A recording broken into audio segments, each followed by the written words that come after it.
ನಮಸ್ತೆ. 16/9/2025 ಮಂಗಳವಾರ, ಕೃಷ್ಣ ಪಕ್ಷ. ಇವತ್ತು ದಶಮಿ ತಿಥಿ ಇದೆ. ಶ್ರದ್ಧಾ ದಶಮಿ ಅಂತ ಹೆಸರು. ಶ್ರದ್ಧೆ ಪಟ್ಟು ಕಷ್ಟಪಟ್ಟು ಸುಬ್ರಹ್ಮಣ್ಯ ಸ್ವಾಮಿ ಮತ್ತು ಕುಜಶಾಂತಿ ಮಾಡಿದರೆ ದೋಷಗಳು ಕಡಿಮೆ ಆಗುತ್ತದೆ. ಮತ್ತು ಇವತ್ತಿನ ಬೇರೆ ಬೇರೆ ವಿಷಯಗಳು ನೋಡಿದ್ರೆ, ದಶಮಿ ರಾತ್ರಿ 12:22:15 ಇರುತ್ತದೆ. ಇವತ್ತಿನ ನಕ್ಷತ್ರ ಆರುದ್ರ ನಕ್ಷತ್ರ. ಆದರೆ ಬರೀ 6:45:54 ಮಾತ್ರನೇ ಆರುದ್ರ. ಆಮೇಲೆ ಪುನರ್ವಸು ನಕ್ಷತ್ರವಿದೆ. ಈ ರೀತಿಯಾದ ಇವತ್ತಿನ ದಿನದಲ್ಲಿ ಬೇರೆ ಬೇರೆ ವಿಷಯಗಳನ್ನ ನಾವು ಗಮನಿಸಿದ್ರೆ, ಇವತ್ತಿನ ಆರುದ್ರ ನಕ್ಷತ್ರ ಪ್ರಕಾರನು ಪುನರ್ವಸು ನಕ್ಷತ್ರ ಪ್ರಕಾರನು ಶುಭ ಇದ್ದರೂ ವಾರ ಮಂಗಳವಾರ, ಹಂಗಾಗಿ ಮುಹೂರ್ತ ಕಾರ್ಯಗಳು ಮಾಡೋದಿಲ್ಲ. ಬೇರೆ ಬೇರೆ ಒಳ್ಳೆಯ ಕಾರ್ಯಗಳನ್ನು ಮಾಡೋಕ್ಕೆ ಖಂಡಿತ ಅಡ್ಡಿ ಇಲ್ಲ. ಇವತ್ತಿನ ರಾಶಿ ಬೆಳಗ್ಗೆ 6:09 ರಾತ್ರಿ 12:28 ಮಿಥುನ ರಾಶಿ ನಡೀತದೆ. ಆನಂತರ ಕರ್ಕಾಟಕ ರಾಶಿ. ಇವತ್ತಿನ ದಿನದಲ್ಲಿ ರಾತ್ರಿ ಶುಕ್ರ ಜಯಂತಿ ಹುಟ್ಟುತ್ತದೆ. ಶುಕ್ರ ಜಯಂತಿ ಇರೋದರಿಂದ ಶುಕ್ರನು ಯಾರು ಜಾತಕದಲ್ಲಿ ಸರಿ ಇಲ್ಲವೋ, ಮದುವೆಗಳಿಗೂ ತೊಂದರೆ ಇದೆಯೋ, ಅಥವಾ ದಂಪತಿಗಳಲ್ಲಿ ಜಗಳಗಳು ತೊಂದರೆಗಳು ಇರುತ್ತದೋ, ಹೆಂಡತಿಯಿಂದ ತೊಂದರೆ ಅಥವಾ ಗಂಡನಿಂದ ತೊಂದರೆ, ಈ ರೀತಿಯೆಲ್ಲ ಇದ್ದರೆ ಅದಕ್ಕೆ ಶಾಂತಿ ಮಾಡ್ಕೋಬೋದು. ಶುಕ್ರ ಅಂತಂದರೆ ಕಲತ್ರಕಾರಕ ಅಂತ, ವಿವಾಹಕ ಅಧಿಪತಿ. ಮತ್ತು ಶುಕ್ರನಿಗೂ ಪೂಜೆ, ಕುಜನಿಗೂ ಸೇರಿಸಿ ಪೂಜೆ ಮಾಡೋದರಿಂದ, ಯಾಕೆಂತಂದರೆ ಮಂಗಳವಾರವೂ ಸೇರಿದೆ. ಶುಕ್ರನಿಗೆ ಅವರೆಕಾಳು ಬಿಳಿ ಹೂವು, ಕುಜನಿಗೆ ಮಂಗಳವಾರ ದಿನದಲ್ಲಿ ಮಾಡುವಂಥದ್ದು ಉತ್ತಮ ಅಂತ. ಹಂಗಾಗಿ ಅವತ್ತು ನಾಳೆ ಇವತ್ತು 2 ದಿನಾನೂ ಕೊಡ್ಬೋದು, 1 ದಿನಾನೂ ಕೊಡ್ಬೋದು. ಕುಜಗ್ರಹಕ್ಕೆ ತೊಗರಿ ಕಾಳು ಕೆಂಪು ಹೂವು, ಇದು ದಾನ ಮಾಡ್ಬೋದು. ದೇವಸ್ಥಾನದಲ್ಲೂ ಕೊಡ್ಬೋದು. ಶುಕ್ರನು ವೈವಾಹಿಕ ಜೀವನವಾಗಿರೋದರಿಂದ ಅದರಲ್ಲಿ ಇರುವಂಥ ಕೆಲವು ಕೊರತೆಗಳು, ತೊಂದರೆಗಳನ್ನು ಸರಿ ಮಾಡುವ ಶಕ್ತಿ ಶುಕ್ರನಿಗಿದೆ. ಆದ್ದರಿಂದ ತಪ್ಪದೇ ಶುಕ್ರನಿಗೆ ಶಾಂತಿ ಮಾಡಿಕೊಳ್ಳಿ, ಉಪಯೋಗ ಆಗುವಂಥದ್ದು ಇದು. ಶುಕ್ರನೇ ಮದುವೆಗೆ ಅಧಿಪತಿ ಅಂತಂದಿವಿ, ಅಂದರೆ ಕಲತ್ರಕಾರಕ ಅಂತ. ಹಂಗಾಗಿ ಮದುವೆಯಲ್ಲಿ ಇರುವ, ಮದುವೆ ಆಗೋದರಲ್ಲಿ ಇರುವ, ಅಥವಾ ಮದುವೆ ಆದ ಮೇಲೆ ವೈವಾಹಿಕ ಜೀವನದಲ್ಲಿ ಇರುವಂಥ ಕೆಲವು ಕೊರತೆಗಳಿಗೆ ಶುಕ್ರನನ್ನು ಪೂಜೆ ಮಾಡಿದರೆ ದೋಷ ಕಡಿಮೆ ಆಗುತ್ತದೆ. ಅದು ಅಲ್ಲದೆ ಬರೀ ಗಣಕೂಟ ಆಗಿ ನೋಡಿ ಮದುವೆ ಮಾಡೋದು ಉತ್ತಮವಲ್ಲ. ಜಾತಕ ಖಂಡಿತ ನೋಡಬೇಕು.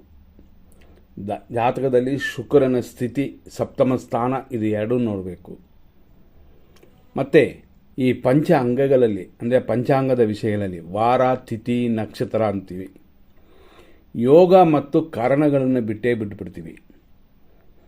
ಗಣಕೂಟ ನೋಡೋದು ಮಾತ್ರವಲ್ಲದೆ ಈ ರೀತಿಯಾಗಿ ಕಾರಣದ ವಿಷಯಗಳನ್ನ ಖಂಡಿತ ನೋಡಬೇಕು. ಈ ಕಾರಣಗಳು ಅನ್ನುವ ವಿಷಯದಲ್ಲಿ ಶುಭ ಅಶುಭ ಕಾರಣಗಳು ಅದರಲ್ಲೂ ಇದೆ. ಮದುವೆಗೆ ನೋಡಬೇಕಾಗಿರೋ ವಿಷಯಗಳು ಅದರಲ್ಲೂ ಇದೆ. ಕಾರಣಗಳಲ್ಲಿ ಪ್ರಾಣಿಗಳು ಬರುತ್ತದೆ. ಭವ ಸಿಂಹ ಕರಣ ಅಂತ, ಬಾಲವ ಚಿರತೆ, ಕೌಳವ ಕರಣ ಹಂದಿ, ತೈತಿಲ ಕರಣಕ್ಕೆ ಕತ್ತೆ, ಕರಜ ಕಜ ಅಂತಂತಾರೆ, ಇದಕ್ಕೆ ಪ್ರಾಣಿ ಆನೆ. ವಾಣಿಜ್ಯಕರಣ ಅಂತ ಬರುತ್ತೆ, ಹಸು. ವಿಷ್ಟೀಕರಣ ಅಂತೀವಿ, ಕೋಳಿ. ಈ ರೀತಿ ಪಕ್ಷಿಗಳು ಕೊಟ್ಟಿರ್ತಾರೆ, ಪ್ರಾಣಿಗಳು ಕೊಟ್ಟಿರ್ತಾರೆ. ಎರಡಕ್ಕೂ ಹೊಂದಿಸಿ ಯಾವುದು ಸರಿಯಾಗಿರುತ್ತದೆ ಅಂತ ಇದರಲ್ಲೂ ಕೂಡ ಹೊಂದಿಸಬೇಕಾಗುತ್ತದೆ. ಇಲ್ಲ ಅಂತಂದರೆ ವೈವಾಹಿಕ ಜೀವನದಲ್ಲಿ ತೊಂದರೆಗಳು ಬರುತ್ತದೆ. ಅಂದರೆ ಇಬ್ಬರು ತೃಪ್ತಿ ಪಡುವ ವಿಷಯಗಳಲ್ಲಿ ತೊಂದರೆ ಆಗುತ್ತದೆ ಅಂತ. ಇದನ್ನು ಈಗ ಸುಮಾರು ಜನ ನೋಡಲೇ ಇಲ್ಲ. ನಾವು ಇದನ್ನು ನೋಡ್ತೀವಿ. ಮತ್ತು ಇದರಲ್ಲಿ 12 ಕೂಟಗಳು ಅಂತ, ಅಂದರೆ 12 ಸಬ್ಜೆಕ್ಟು ಅಂತ. ಇದೇ ಸೌರಮಾನದಲ್ಲಿ ಬೇರೆ 10 ಸಬ್ಜೆಕ್ಟ್. ಇಲ್ಲಿ ನಾಡಿ ಮತ್ತು ವರ್ಣಗಳು ಇದೆ. ಇದು 2 ಸೌರಮಾನ ಪಂಚಾಂಗ ಪ್ರಕಾರ ಇಲ್ಲ. ಇಲ್ಲಿ ಎಷ್ಟು ಪಾಯಿಂಟ್ಸ್ ಬರುತ್ತೆ ಅಂತಂದರೆ 36ಕ್ಕೆ ಎಷ್ಟು ಪಾಯಿಂಟ್ಸ್ ಇದೆ ಅಂತ. ಆದರೆ ಸೌರಮಾನ ಪಂಚಾಂಗದಲ್ಲಿ ಅದು ಇಲ್ಲ. ಹಂಗಾಗಿ ಸೌರಮಾನ ಅಂತ ಅನ್ನುವ ತಮಿಳುನಾಡಲ್ಲಿ ನೋಡುವವರು ಹಳೇಬರು ಅಂದರೆ ಸಂಸ್ಕೃತ ತಿಳಿದವರು ಅಥವಾ ಕರ್ನಾಟಕ ಆಂಧ್ರ ಕಡೆಯಿಂದ ಹೋಗಿರುವ ನೋಡುವ ಇಂಥವರು ಕೆಲವು ಆಚಾರ್ಯರು 12 ಅಂತ ನೋಡ್ತಾರೆ. ಹಂಗಾಗಿ ಇಲ್ಲಿ 12 ಅಂತಂದರೆ ಅಲ್ಲಿ ಅರ್ಥ ಇರುತ್ತದೆ. ಇಲ್ಲಿ 12ನೇ ಒಂದು ಗಣಕೂಟ ಅಂತ ಅನ್ನುವ ನಾಡಿಕೂಟ ಇಲ್ಲ ಅಂತಂದರೆ ಮದುವೆ ಮಾಡೋದೇ ಇಲ್ಲ. ಅಲ್ಲಿ ನಾಡಿಕೂಟವೇ ನೋಡೋದಿಲ್ಲ. ಯಾವುದು ಸರಿ? ಅವರವರ ನಂಬಿಕೆಯ ಮೇಲೆ ಯಾವುದನ್ನು ಅವರು ತಗೊಳ್ತಾರೋ ಅದರ ಮೇಲೆ ಹೋಗುತ್ತದೆ. ಹಂಗಾಗಿ ಈ ಕಾರಣಗಳಲ್ಲೂ ಕೂಡ ಯಾವ ಪ್ರಾಣಿಗೆ ಯಾವುದನ್ನು ಹೊಂದಿಸಬೇಕು, ಅಂದರೆ ಯಾವ ಕಾರಣಕ್ಕೆ ಯಾವ ಕಾರಣ ಸೂಟ ಆಗುತ್ತೆ ಅಂತ ನೋಡಿ ಅದನ್ನು ಮದುವೆಯಲ್ಲಿ ತಗೋಬೇಕು ಅಂತ ಋಷಿಗಳು ಕೊಟ್ಟಿರುವಂಥದ್ದು. ಕೆಲವರು ಅದನ್ನು ನೋಡೋದಿಲ್ಲ. ಹಂಗಾಗಿ ಎಲ್ಲ ನೋಡಬೇಕು. ಆದರೂ ಮೇಯ್ನ್ ಜಾತಕದಲ್ಲಿ ಕುಂದುಕೊರತೆ ಇದ್ದರೆ ತೊಂದರೆ ಆಗುತ್ತದೆ. ನಡೆಯುವ ದಶೆಗಳ ಮೇಲೇನೂ ತೊಂದರೆ ಬರುತ್ತದೆ.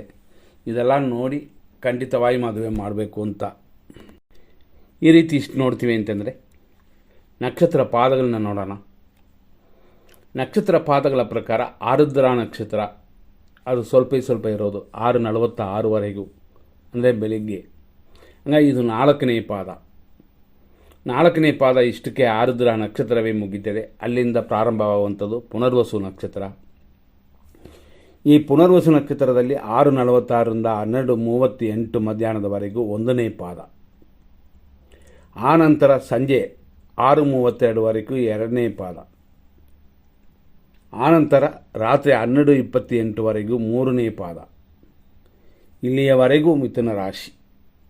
ರಾತ್ರಿ 12:28 ಆದ ಮೇಲೆ, ಅಂದರೆ ಪುನರ್ವಸು ನಕ್ಷತ್ರ 3ನೇ ಪಾದ ಮುಗಿದ ನಂತರ ಪುನರ್ವಸು ನಕ್ಷತ್ರ 4ನೇ ಪಾದ ಯಾವಾಗ ಪ್ರಾರಂಭವಾಗುತ್ತದೋ, ಅಂದರೆ ರಾತ್ರಿ 12:28ಗೆ ಪ್ರಾರಂಭವಾಗುತ್ತದೋ ಅಲ್ಲಿಂದ ರಾಶಿ ಚೇಂಜ್ ಆಗುತ್ತದೆ, ಅಂದರೆ ಕರ್ಕಾಟಕ ರಾಶಿ ಬರುತ್ತದೆ. ಹಾಗಾಗಿ ಪುನರ್ವಸು ನಕ್ಷತ್ರ 4ನೇ ಪಾದ ಅಲ್ಲಿಂದ ಪ್ರಾರಂಭವಾಗಿ ಹೆಚ್ಚು ಕಮ್ಮಿ ಸೂರ್ಯೋದಯ ಮುಗಿದು ನಾಳೆಯೂ ಸ್ವಲ್ಪ ಇರುತ್ತದೆ.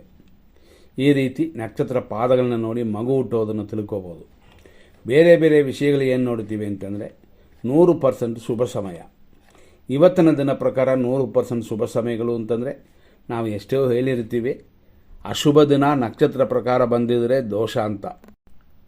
6:46 ಕಾರ್ಯನಾಶ ಇರೋದರಿಂದ ಇವತ್ತು ಬೆಳಗ್ಗಿನ ಜಾವದಲ್ಲಿ ಯಾವ ಕಾರ್ಯಗಳು ಮಾಡುವಂತಿಲ್ಲ. 6:46 ಮುಗಿದ ನಂತರ ಕಾರ್ಯಲಾಭ ಸ್ಟಾರ್ಟ್ ಆಗುತ್ತದೆ. ಅದರಲ್ಲೂ ನಕ್ಷತ್ರವು ಶುಭ ನಕ್ಷತ್ರ ಪುನರ್ವಸು. ಅದೇ ಥರ ತಿಥಿ ಕೂಡ ಶುಭವಾಗೇ ಇದೆ. ಆದ್ದರಿಂದ ಆಮೇಲೆ ನಡೆಯುವಂಥ ಸಮಯ ಕೆಟ್ಟೋದಲ್ಲ ಅಂತ. ಹಂಗಾಗಿ 6:46ವರೆಗೂ ಖಂಡಿತ ಕಾಯಬೇಕು. ಯಾಕೆ ಅಂತಂದರೆ ಇಲ್ಲಿ ದಶಮಿ ಎನ್ನುವ ತಿಥಿ ರಾತ್ರಿಯವರೆಗೆ ಇರೋದರಿಂದ ದಶಮಿಯೂ ಶುಭವಾಗುತ್ತದೆ, ನಕ್ಷತ್ರವು ಶುಭ ನಕ್ಷತ್ರವಾಗುತ್ತದೆ. ಆದ್ದರಿಂದ ನಿಮ್ಮ ಸಮಯಗಳನ್ನ ಸೆಲೆಕ್ಟ್ ಮಾಡಿಕೊಳ್ಳೋಕ್ಕೆ ಆಮೇಲೆ ತಗೊಳ್ಳಿ. ಯಾವ ಕಾರ್ಯಗಳಾದರೂ ಮಂಗಳವಾರ, ಇನ್ನು ಕೆಲವರಿಗೆ ಮಂಗಳವಾರ ಚೆನ್ನಾಗಿ ಆಗುತ್ತದೆ. ಅವರು ಏನಾದ್ರು ಮಾಡೋದಾದರೆ ಈ ಸಮಯವನ್ನು ಸರಿಯಾಗಿ ಗಮನಿಸಿ. ಈಗ 100% ಕೆಟ್ಟ ಟೈಮ್ನ ನೋಡ್ಬಿಡೋಣ. ಅದು ಮುಂಚೆ ಇವತ್ತು ಯಾರಕ್ಕೆಲ್ಲ, ಅಂದರೆ ಯಾವ ರಾಶಿ ಯಾವ ನಕ್ಷತ್ರಕ್ಕೆ ದೋಷವಿದೆ ಅಂತಂದರೆ ವೃಶ್ಚಿಕ ರಾಶಿಯವರಿಗೆ 6:09 ರಾತ್ರಿ 12:15 ಅಂದರೆ 12:28 ಅಂತ ಇಟ್ಕೊಳ್ಳಿ, 12:15ವರೆಗೂ ವೃಶ್ಚಿಕ ರಾಶಿಗೆ ದೋಷವಿದೆ. ವೃಶ್ಚಿಕ ರಾಶಿ ಅಂತಂದರೆ ವಿಶಾಖ ನಕ್ಷತ್ರ 4ನೇ ಪಾದ, ಅನುರಾಧ ನಕ್ಷತ್ರ ಒಟ್ಟು 4 ಪಾದಗಳು, ಜ್ಯೇಷ್ಠ ನಕ್ಷತ್ರ ಅದೇ ಥರನೇ. ಇಷ್ಟು ಪಾದಗಳಿಗೆ ಇಷ್ಟು ನಕ್ಷತ್ರಗಳಿಗೆ ದೋಷ.